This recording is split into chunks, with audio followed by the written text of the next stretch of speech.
বিশেষ ট্রাইব্যুনালে শেখ হাসিনার পক্ষে সরকার কর্তৃক নিয়োজিত অ্যাডভোকেট বলেছেন, বৈধ সরকারকে হটানোর জন্য অবৈধ আন্দোলন করা হয়েছে।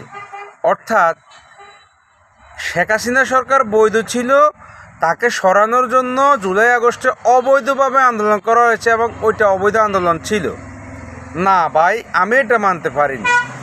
কারণ সরকারের বিরুদ্ধে আন্দোলন করা সংবিধানের একটা অংশ, আবার সেই আন্দোলনকে সরকার প্রতিহত করা সেটাও সংবিধানের অংশ।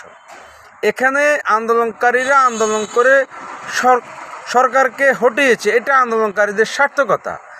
আর আওয়ামী লীগ সরকার আন্দোলন ঠেকাতে পারেনি, এটা আওয়ামী লীগের ব্যর্থতা। তাই এখানে আন্দোলনকারীদেরকে অবৈধ আন্দোলনকারী বলা যাবে না। হ্যাঁ, আন্দোলনকারীরা যদি দোষী হয় সেটা কোনো এক সময় তাদের বিচার হবে। এখন যেরকম শেখ হাসিনা এবং আওয়ামী লীগের বিচার হচ্ছে। তো আমি যেটা বলতে চাই, শেখ হাসিনা চলে যাওয়ার পর শেখ হাসিনার দুঃশাসন থেকে আমরা কি কোনো কিছু শিক্ষা নিতে পেরেছি? না, পারেননি।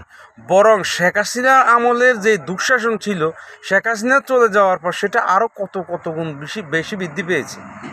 এটা শেখ হাসিনার থেকে তো আমরা কিছু শিক্ষা নিতে পারিনি। এটার জন্য কিন্তু আমরা সবাই দায়ী।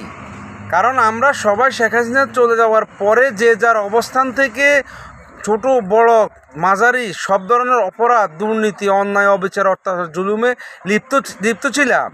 এটার জন্য অন্য কাউকে দোষারোপ করা যাবে না। আমাদের বিবেককে আমরা প্রশ্ন করিনি। যাই হোক, যারা শেখ হাসিনার এই পলায়ন, আওয়ামী লীগের এই ভরাডুবি থেকেও শিক্ষা না নিয়ে অপকর্ম করেছেন, তাদেরও ভরাডুবি হবে। তারা তো বলাতে পারবে না, কারণ ইন্ডিয়া তাদেরকে ঢুকতে দেবে না। আওয়ামী লীগ তো তাদের পক্ষে ছিল, কিন্তু তাদেরকে ঢুকতে দিয়েছে। এরা যাবে কোথায়? এরা 3.5 হাত মাটি ছাড়া আর কোথাও যেতে পারবে না। একদম এটা নিশ্চিত থাকেন। কারণ শিক্ষা নিয়ে নেই তো আমরা শিক্ষা নিলে তো আর আজকে আমাদের এই অবস্থা হতো না।